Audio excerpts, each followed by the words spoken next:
welcome back to the No Notes Podcast. I am JD. And my name is Morgan. And today we are back with a very exciting episode, an episode many years in the making. Oh, yeah. Today we are doing a director deep dive on the films of Bong Joon Ho.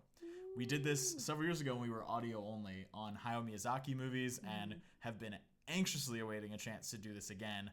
And who better than one of our shared favorite directors, Bong Joon Ho. Morgan, to start us off, would you please just talk about your relationship to Bong Joon Ho as a filmmaker, how you came to know his work, what you think about his work generally? Yeah, I think his first movie that I watched Snowpiercer and Okja, not knowing who directed them because they were on Netflix. And then in 2019 or 2018, whenever Parasite became big, somewhere in that era. 2019, I think. I went with a group of friends to watch Parasite in theater at the Savannah Film Festival and changed my life. Absolutely loved it. I think it's still currently in my top 5 movies of all time.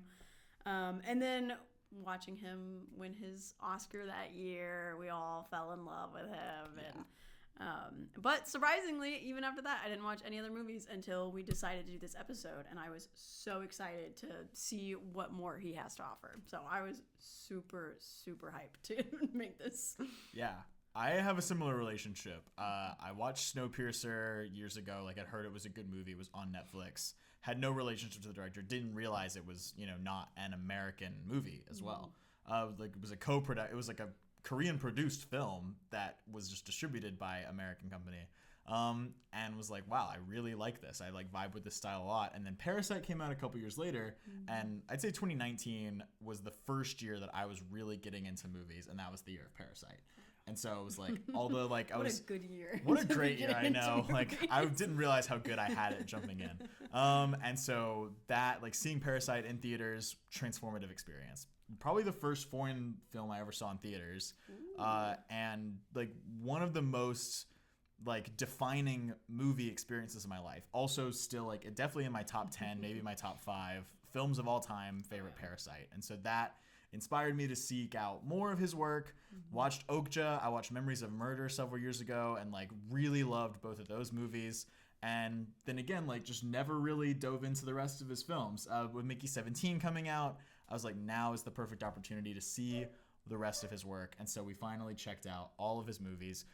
Over the course of his career, Bong Joon Ho has made 8 feature films, 5 in Korean and 3 in English. And so we're going to talk about all 8 of those films today. We're going to talk about his style, his themes, his quirks as a director, the things that we love, the things that we don't love as much, and what makes him such an interesting and compelling director. And at the end of the episode, we are going to rank all 8 of his films from the worst to the best. So stick around. It's going to be a really fun conversation. No notes, baby. Let's go. To kick us off, I have a little history. Bong Joon Ho, he was born in the 60s in Korea, so he's been around for a long time. And he went to film school in Korea and made several student films. He's a true blue film school kid in the Korean film system, and made several a thesis film in the 90s that got him really noticed. And he was able to use that cachet that he got to make his first film that came out in 2000, Barking Dogs Never Bite.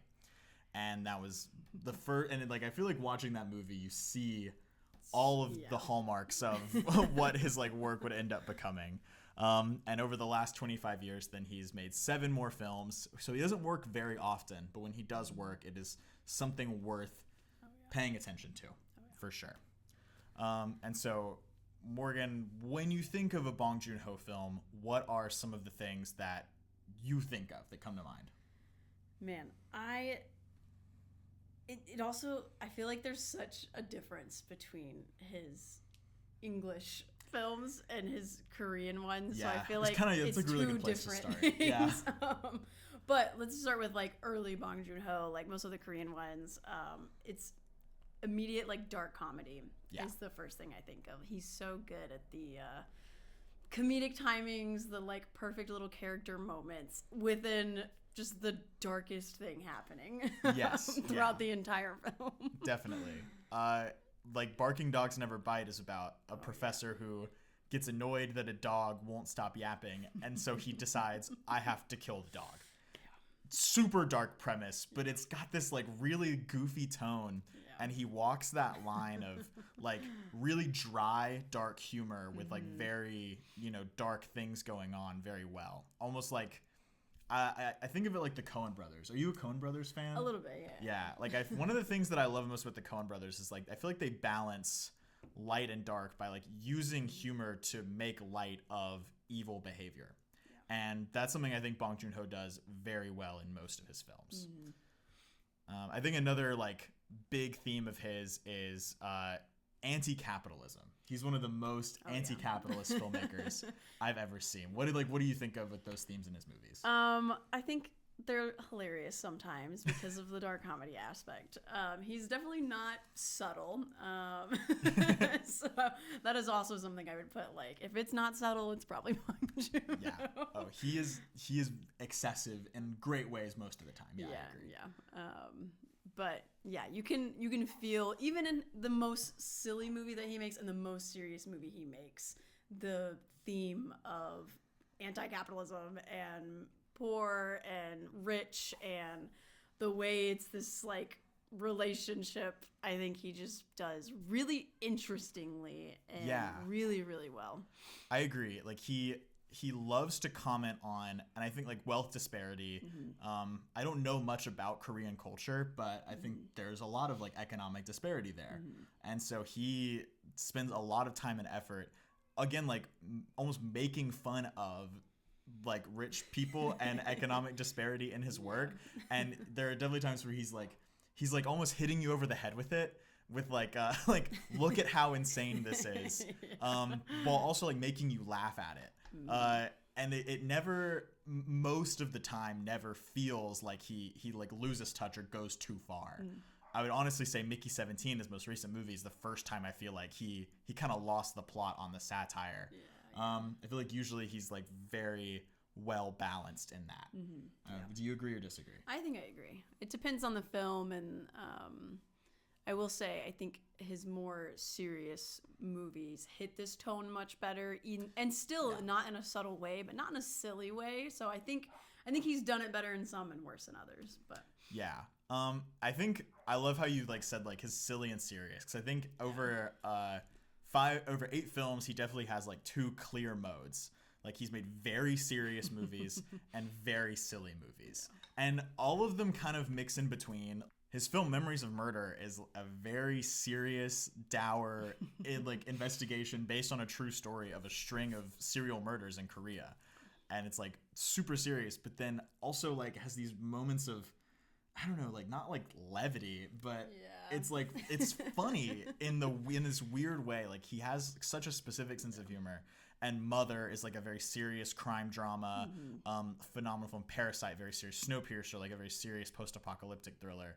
And then with like The Host and Okja, and especially Mickey 17, they play more like comedies, even though they deal with like, they're all like very science fiction heavy and very like goofy and over the top, to the point where they're just like goofy and you're having a fun time with it. And he has those 2 very clear modes to me. I don't know. What do you think about like his serious versus silly tendencies? I went back and forth every time I watched one of his movies, and I watched them in order too, from oldest to newest, and every time I was like, he is either a genius in like writing characters in these intense situations, like he's really good at mixing those 2 things. Like the situation is extremely dark, extremely serious, but the characters in it, like they're just people. And I think he does a really good job of showing them just being people in the really serious situations. So that helps it not take away from it. I totally agree. And maybe you could argue sometimes it goes a little too far, and I think it does take away from it. And then sometimes he writes characters and I'm like, this is crazy. So I really went back and forth on like, it's genius because it's so real how he's writing these characters in these specific situations. Or it's like over the board crazy, like we get it kind of character in a serious situation. So I really went back and forth on whether or not I thought he was genius in it or like messing it up because of it. I agree. I think some movies he does it much better. Like I think about Chris Evans in Snowpiercer. Like he has that monologue at the end that's like very serious and intense, and it's like you get a sense that like that Chris Evans' character is like he's like deeply human. He's a very well written, like very well fleshed out character. I would say the same thing about like the main Song Kang-ho in The Host. He's like kind of a doofus, but you feel for him a lot, and he feels like a very real person that you'd meet. And so his protagonists are usually like very like well fleshed out. He like understands characters and has such empathy for humanity. Like I think like despite how dark his movies are, he's a very empathetic filmmaker. I think this is clear in Okja as well. Like he's empathetic towards not just humans but also animals, and you see that some in Mickey 17.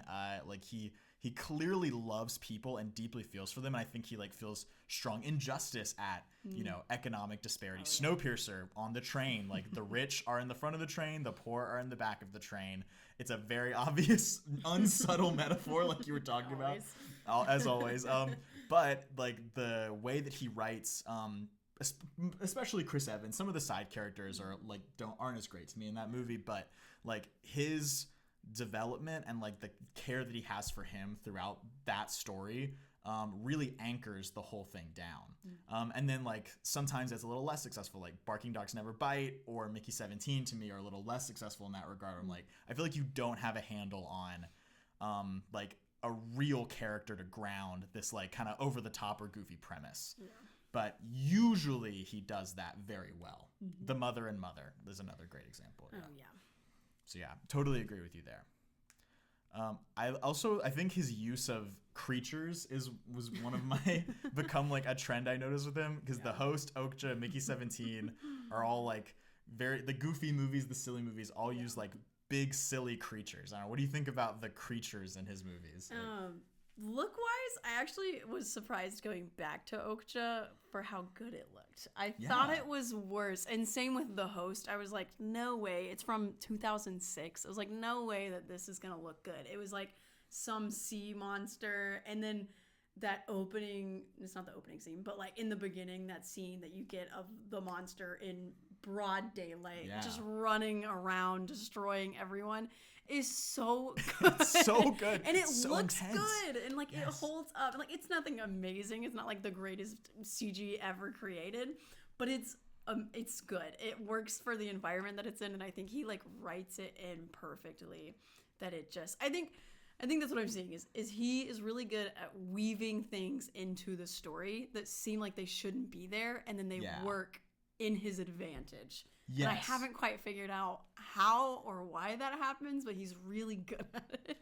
I think more than almost any filmmaker, the closest thing I could compare Bong Joon Ho to is the Coen brothers. The more I think about, like, because when I watch like like Raising Arizona or There Will Be Blood, like I feel like that's such a specific tone that only they know how to hit, of like the mixture of like dark comedy and like very serious drama. And Bong Joon Ho, it does that, but it's almost like it's so unsubtle and goofy at the same time. Like he has this weird mixture where he like weaves in like the most obvious metaphors, at least on surface level, the most obvious metaphors, and then the most like goofy like premises and goofy tone with like deeply felt drama and like really serious stakes. Like the stakes in Parasite are great, the interpersonal dynamics in Parasite are great. And then like complex plot twists too at the same time, like in Memories of Murder or Parasite, the way Parasite like flips on its head halfway through. And it's like no one makes movies like him. Like the way he's able to weave all of these things together. And then the way he also like goes back to his consistent themes of like, you know, like wealth disparity or government inefficiency is another one that he loves to hit on.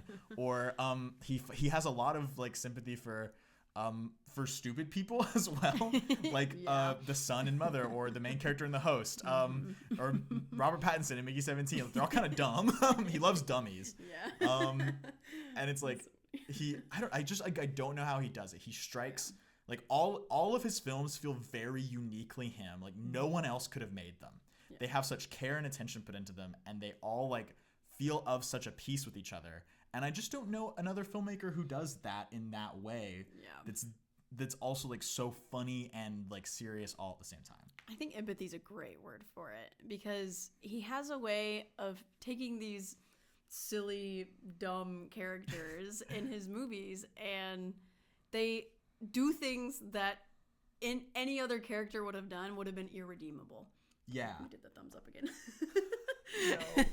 And any other character is irredeemable, and I feel like there's so many times in his movies that a character does something that you do not expect, is so insane, so bad, so evil for their own selfish concerns, and then you still care for them. You still want them to end up on top. I just finished Mother, which is maybe the best example of this, but I'd say so, yeah. It's about her unconditional love that goes way too far. She does terrible things, and by the end of it, it's still just like, aw, she loved him. You're so right. I mean, like, I think of the main family in Parasite. Like, they're awful. Yeah. They're such horrible people, but it's like but the way he frames the story is like, they're down on their luck. Like, they live in a sub-basement. Like, aren't their lives awful? And like, isn't the system pushing them down? Yeah. So it's like, in a way, you almost like want to feel like they're overcoming something, but the way they're overcoming their means is through lies and deceit and like total manipulation. It's the worst way to like, pull yourself up by your bootstraps. It's awful. Like the main family are almost irredeemably awful. The things they do and the lengths they go to preserve their life. The animal rights activists in Okja do awful, like almost irredeemable things, but it's in the name of animal rights, so it's okay. Mm-hmm. And he toes that line and lets you kind of draw your own moral conclusions without ever being too obvious about it. Yeah.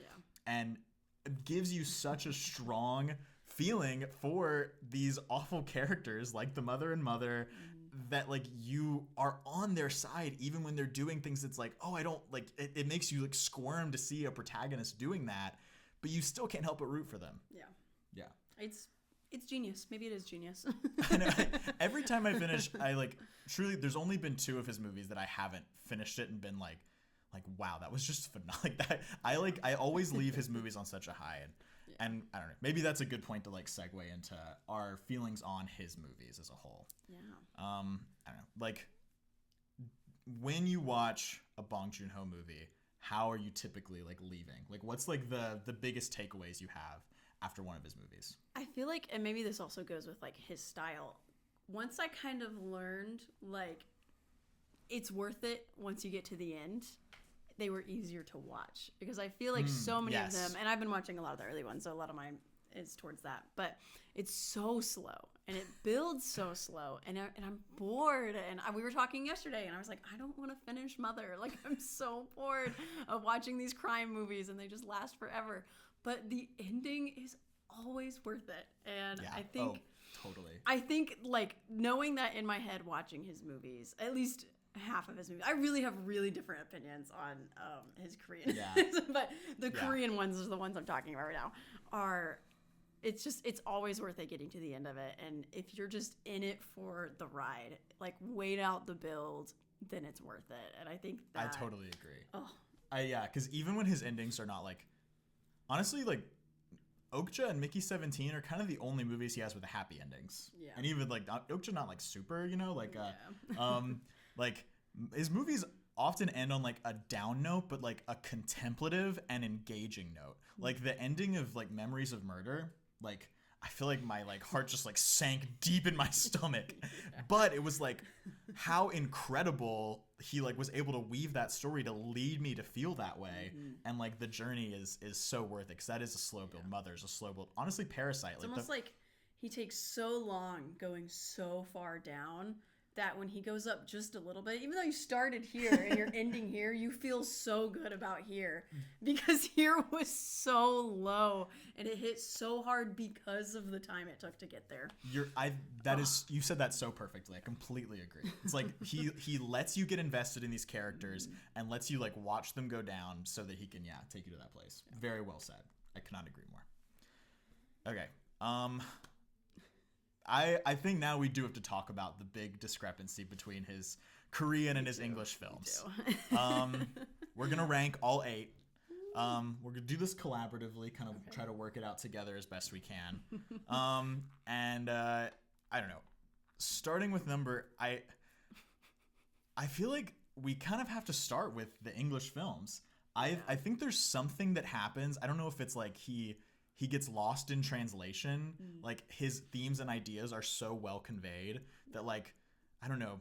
I don't know if like when he's like when he translates them, if he just like loses some of that like satirical bite and edge. Which I did look it up. He does speak English. Yeah. But not like fluently, I'm assuming. So there's so many things that it could be. It could be the studios that he's going through. If you're going through an American studio and all the red tape that he has to get the story approved, like that could be changing it. Netflix and Warner Bros. Made Okja and Mickey 17. Yeah. Like, I mean, there's, yeah. Yes. I'd be curious to hear like what he had to say about it because it's so behind the scenes. Like, how is there such a big difference in these things? Snowpiercer maybe being a middle ground where I feel like it feels like tonally the same. But Snowpiercer was produced like fully in like Korea, just in English, and then it was acquired by an American studio. Yep. Whereas like I think Okja was like a co-production with Netflix in Korea, and Mickey 17 was fully an American production. Yeah. And I don't know, very interesting. It is very interesting. I know it's like the kind of like seeing the quality. So I don't know if we were going to rank them, I think I would put Barking Dogs Never Bite at number 8. I would say that's his worst movie, number I think. 8? Just because it's still good. And it has like you can see all of his like signatures, like the character, like the morally bad characters that like he puts you in a position to root for, the like over the top satire, like the weirdly dark comedic tone, and it's all very well done, but I feel like I don't know, like it's his first movie. It just feels more amateurish because it's his first movie. Yeah. I feel like it kind of belongs at the bottom, but it's like knowing it's still like pretty good. The other one I would say is the bottom is Mickey 17. Okay. I thought Mickey 17 was like very like just mediocre and like a pale imitation of like what he's done better in like Snowpiercer and The Host. Yeah. What would you say is his worst movie? Well, I'll start with Barking Dogs Never Bite is my number 7. Okay. No, my number 6, actually. But I really just enjoyed that film. I thought it was really, really fun. And I think this is where we're going to feel the most clash here is I love a fun movie. And he has a lot of, like, crime in his movies, which true. I just don't ever enjoy, no matter how objectively great it is. And so Barking Dogs Never Bite was a little higher for me. And then Snowpiercer and Mickey 17 are right underneath that one for me. Yeah. So Mickey 17, I don't think deserves the bottom spot, but maybe number 2 or 3. Okay. So then, what I think I know because we started this off mic, but what in your bottom spot? Definitely Okja. Which I hate that movie. I think it's so bad. I honestly think Okja. I think Snowpiercer might be objectively a little bit better, but Okja is by far my favorite of his English films. Yeah. I feel like he does all like the satirical things that he wants to do so much better in this movie than he does in Snowpiercer. And I feel like Tilda Swinton and Jake Gyllenhaal specifically. Like, I'm not the biggest Jake Gyllenhaal fan. He's never been like amazing to me, but he is unhinged in this movie, like deeply unwell, and it's hysterical to me. I think it's amazing, and Tilda Swinton's hilarious, and I just love Okja. I'm glad that you love it. I think Okja is like all the bad things about Mickey 17 on steroids, like just so much worse. And I watched it when it came out, so it's been a while, but I rewatched it today. I just did like a little like skim through. I watched like the beginning, middle, and end. And I didn't like it anymore. I was like, oh, it's a little cuter now. And I was surprised the CG looked as good as it did in some of the scenes. It looks phenomenal. It's a beautifully shot movie, and it's like filmed in like the Korean jungles and looks great. Yeah. But I just like, I can't take it seriously at all. I think that's my problem with it. It is his most broad comedic movie, I think. Like Tilda Swinton is like way over the top. Like comedically, kind of like Mark Ruffalo in Mickey 17, but I think she's better than Mark Ruffalo was in Mickey 17. But it's like super satirical. Okay, so we're thinking in the bottom 3, Barking Dogs Never Bite, Mickey 17, Okja. I'm okay with that. Okay, that's our bottom tier. We don't have to do that order though, so I can compromise a little bit on Okja. Okay. If But Snowpiercer definitely doesn't belong at the bottom. Or wait, I would Barking say- Dogs Never Bite, I feel like is definitely better than Mickey 17. In the sake of compromise, will say this is our bottom tier. Okay. If we're making a tier list, this is bottom tier. And I would say number 8, Mickey 17. Number 7, Okja. Really meeting you in the middle here. Number 6, Barking Dogs Never Bite. I like that choice. Okay. All right. I'm good with that for the sake of this list. I think number 5, though, I would say that there's another tier with 2 films and then a top tier with 3 films. Okay. In my opinion. And I'd say the next tier is Snowpiercer and Mother. Yeah, for sure. Okay. Yeah, I think I could agree. The Host, I think, is right on that line for me between middle and top tier. Yeah. But I just again, love because The it was Host, more yeah. fun, and But I had so much fun watching it. It is so fun. Okay, I would say Snowpiercer's 5, Mother is 4. But I'm willing. I think I can get behind that. I think Snowpiercer is great and it's fun, but I do think it is not as character heavy as Mother is. Mother really focuses on the characters. It's just the 2 people, and I think that's what he does best. And so I think tonally, story-wise, Mother stands just slightly above Snowpiercer. But Snowpiercer is also really cool. Snowpiercer's cool. It's sci-fi, which Mother doesn't have. You're right. So. And Snowpiercer is cool, but I think as a story, Snowpiercer is weaker. Oh, yeah. Like I do think Okja is a little bit better story-wise than Snowpiercer. I think Snowpiercer is very obvious on the metaphor. I think what saves Snowpiercer is how good the characters are, especially Chris Evans. I think it's Chris Evans' best movie. I think it's his best performance, at least in a movie. Maybe like Knives Out. It's also, it's been a minute since it's pretty action heavy. It's very action heavy, yeah. Every other. It's definitely his most action heavy movie ever. And the action scenes are great. You have Chris Evans, you have to be action. He's a very good action director. And it's like the action's very creative. It's like, I feel like these two, Chris Evans in this and the Mother and Mother, Kim Hae-ja, I don't know if I'm saying her name correctly, those are probably his 2 best lead performances. Oh, yeah. I think both of he gets like incredible work, like Oscar-worthy work out of both of those actors. And I think that's what like ties them together. Is like he understands both of those characters so well. Like the Mother and Mother is like maybe his best character, like flat out. Even though the movie the movie's very good, not quite great. It's her performance that like makes it worth watching. Yeah, absolutely. And I'd almost say the same thing about Snowpiercer with Chris Evans, but the action in Snowpiercer is really good. Yeah. So we've got Mickey 17, number 8, Okja 7, Barking Dogs Never Bite 6, Snowpiercer 5, Mother 4. Which leaves our final 3. I feel like these are the top 3. Everyone would agree. Like this is a consensus top 3. I think it's a pretty easy top 3. It's The Host, Memories of Murder, and Parasite. Yeah. And I think we can already agree Parasite's number 1. Yeah, well, everyone knows number 1. It's his best picture winner. It's in both of our personal top 10, top 5. It's just a perfect movie. It's about as close to a perfect movie as you're gonna get. Yeah, it's remarkable. Yeah. A feat in every sense of the word. And then 2 extremely different ones: The Host and Memories of Murder. The Host being this super fun family film almost. It is, yeah. Like it's about a family and hunting a monster together. It's pretty actiony. It's a lot of like we're just going to save the girl and it's his second most action heavy, and he's a very good action director. Yeah. And I feel like this is good satire. It's very silly, but very heartfelt. The grandfather character in this movie I think is like the real standout. I was probably the closest to crying in this movie, which is the silliest movie, but had the most like ending hit. Yeah. Emotionally rather than like shockingly. I agree. Yeah. And I think as great as Memories of Murder is like on paper, I think maybe like objectively a little bit better. Yeah. I think I would put The Host at 2 because I think it is his most earnest, character heavy film. And I think the characters in this movie, especially the father and the grandfather and the daughter, like the relationship there and the way those characters are developed is so good, and the action is great. I think this is the edge over Memories of Murder in my opinion. But if you disagree, okay. I really like Memories of Murder. Out of all the crime movies that I hate that one the least. It's a very good crime movie. It was really good. It was really slow for me, but I powered through it. And it's another one that like if you make it to the ending, it's like the ending is incredible. And the story was really good, and I felt like the mystery was really, really good. Yeah, totally agree.